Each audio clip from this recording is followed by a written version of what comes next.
It's still no. EU rejects Boris Johnson's latest fishing offer as chances of deal crumble. The European Union has rejected the latest fishing proposals in a significant setback for the Brexit trade talks. Britain had offered lower its demands for future fishing quotas if Brussels agrees to back down in other areas of the agreement. The proposal would have seen British fishermen reclaim 30 to 35% of the value of fish, worth around £590 million, that European boats now catch in our waters. The offer was said to have been discussed during a secret telephone call between Prime Minister Boris Johnson and Ursula von der Leyen on Monday. The EU was said to be unhappy with the UK's offer of a 5-year transition period to phase in the post-Brexit arrangements for fishing.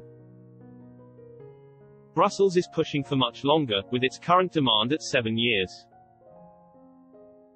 The length of the clause is understood to be key in convincing French President Emmanuel Macron to back any compromise on fishing.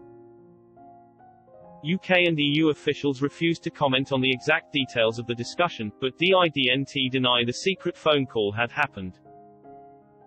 It has since emerged the two leaders held a second phone call in an attempt to break the deadlock. They've agreed to stay in constant contact, according to an EU source. Mrs. von der Leyen could also hold calls with President Macron and German Chancellor Angela Merkel as the negotiations move on. We're in constant contact with all parties involved, a source said. Much of Mr. Johnson and Mrs. von der Leyen's wrangling is understood to be centered around the bloc's ability to hit Britain with punitive tariffs if our fishing waters are closed to European boats in the future. The EU is demanding a review clause that could suspend free trade altogether, slapping Britain with tariffs costing hundreds of billions.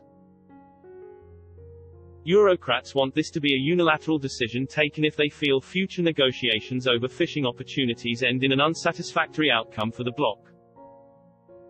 Downing Street had hoped its move to lower demands on fishing quotas would allow Mr. Barnier to back down in other areas of the agreement. EU and UK negotiators have been locked in constant talks to establish whether it is possible to translate political compromises into reality. Lord Frost and Michel Barnier are expected to hold a series of meetings across the day. Both sides are hoping to have talks wrapped up before Christmas.